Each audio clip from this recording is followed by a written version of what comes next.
finish though for Arsenal. A good result for them, going top, 1 point ahead of Liverpool in the Premier League standings right now. A fine way for Mikel Arteta to celebrate his 300th game in charge of this club.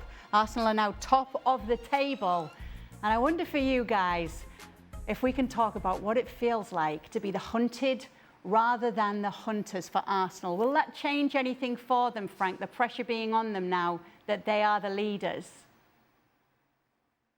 I don't think so. I think they've been looking for that, for a while now. They're fed up being second. So if they can be first and lead the race, I think they're going to be happy. And on top of it, everything works properly and perfectly. I mean, yes, Odegaard is injured again, and that's sad for the players first, and maybe for the squad, for Arteta's tactic. But everybody else is spot on, and they're ready to cope with anybody else. And Liverpool is not getting well. The others are trying to follow, but Arsenal is really the contender for me. They are in very good shape today.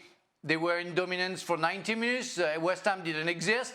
It was about the time to win that game, and I think they're going to be pleased with the result. And if they're first, they deserve that, and I think they want to keep it. So now they're happy to be chased.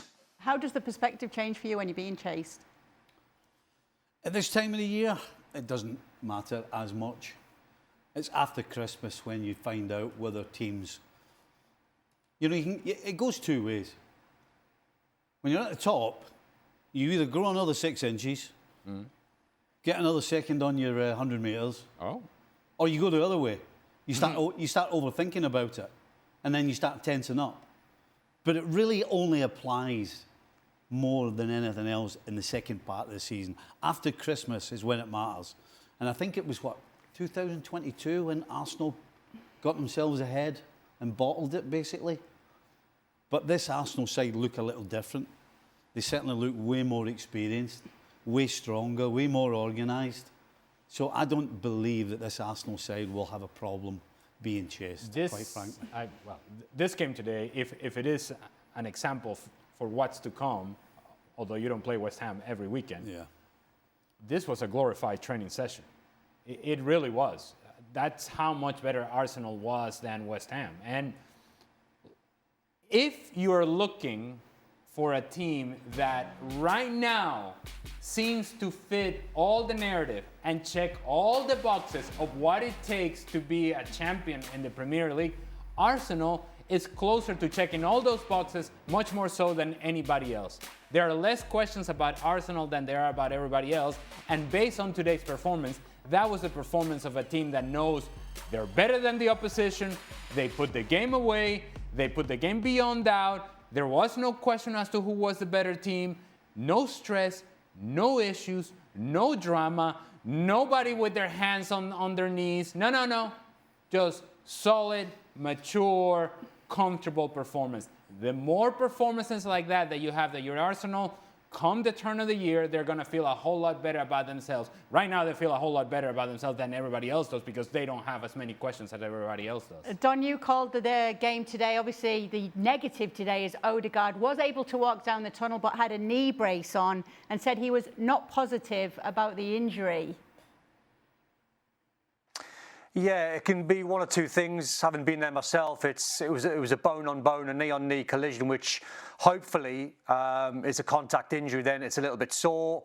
The worst case scenario, if you tweak your medial ligament, that can be a little bit worse. But calling the game today, Kay, I mean, honestly, you just knew from minute one, or you had the feeling before the game, it was a guaranteed 3 points. They performed like champions today.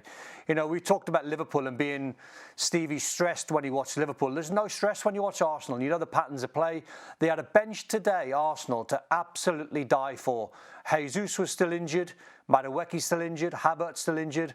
Their bench today, if any one of the players in the first 11, as in Odegaard, got taken off through injury or a lack of form or whatever, Zubimendi then came on.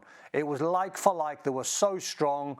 They were mature, I think, as Ali said. They kept the ball, the patterns of play. They just breezed past West Ham. West Ham put up a little bit of a fight, to be fair to them, but Arsenal's XG was close to 3, and it could have been, it felt like, watching the game, if they needed to turn it on and they needed to go through a gear or two, they could have done it and probably won by 4 or 5. They were perfect today, Arsenal. Don, I must talk to you. Wait, you refer to Don as Dr. Hutchison. Dr. Hutch, I know. Yeah. Did you? No.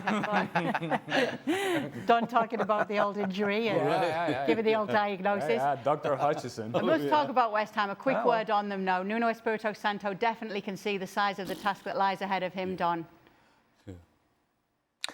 Yeah, I took a few positives actually from today. I mean, not because they tried to out-football Arsenal or, you know, they played really well. They didn't. But what I saw from a West Ham side today, I saw a side that didn't go under. You know, Chelsea walloped them 5 at the start of the season. They got walloped against Sunderland match day 1 away from home, 3. That could have been more.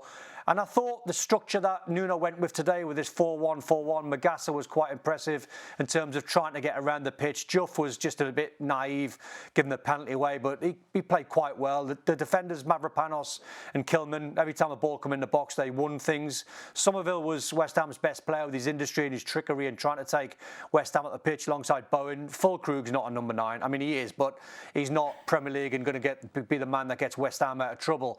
So he's been left with a bad squad. That's what done Graham Potter in. The squad's not strong enough or good enough. But I saw signs along the way. Their next few games, I think they play Brentford, winnable.